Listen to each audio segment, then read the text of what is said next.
నా పాలన అద్భుతం, సమస్యలన్నీ తీర్చేస్తున్నాను, బీఆర్ఎస్ ప్రభుత్వం చండాలము, దాన్ని దాటేసి వచ్చేసాను, ఇదంతా చెప్పుకొచ్చేటటువంటిది నిరంతరం ఉపన్యసిస్తుంటారు రేవంత్ రెడ్డి. సీన్ కట్ చేస్తే ఆ దమ్ము ధైర్యం ఎన్నికల్లో చేయలేరు.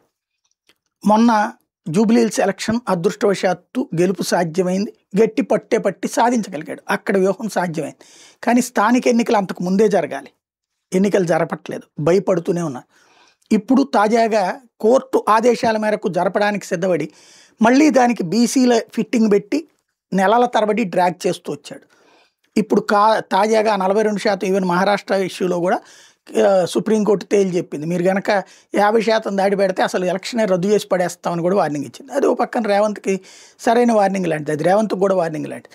ఇప్పుడు అందుకని తప్పించుకోవడానికి ఏంటి, కేంద్ర ప్రభుత్వ నిధులు దాదాపుగా 1000 కోట్ల రూపాయలు రావాలి, స్థానిక ఎన్నికలు జరపకపోతే ఆ నిధులు రావు.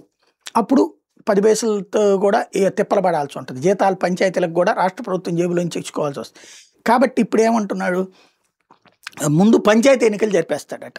ఉట్టి పంచాయతీలు అంటే సింబల్ లేనటువంటి, అప్పుడు గెలిచినోడల్లా మావాడే అని చెప్పొచ్చు అనమాట. ఎర్ర జరగట్టిందంత నా పెళ్ళమే అన్నట్టు గెలిచినోడల్లా నావాడే అని చెప్పుకోవచ్చు అనమాట. అట్లాగా డ్రామా ప్లే చేయడానికి సిద్ధపడుతున్నారు. మున్సిపాలిటీలు, పంచాయతీలు, కార్పొరేషన్లు, ఎంపీటీసీలు, జెడ్పీటీసీలు ఇవన్నీ జరపాలి కదా, అవన్నీ జరపరు అనమాట. ఓన్లీ పంచాయతీల వరకే జరుపుతారనమాట. ఇది ప్రస్తుతానికి తీసుకున్న నిర్ణయం.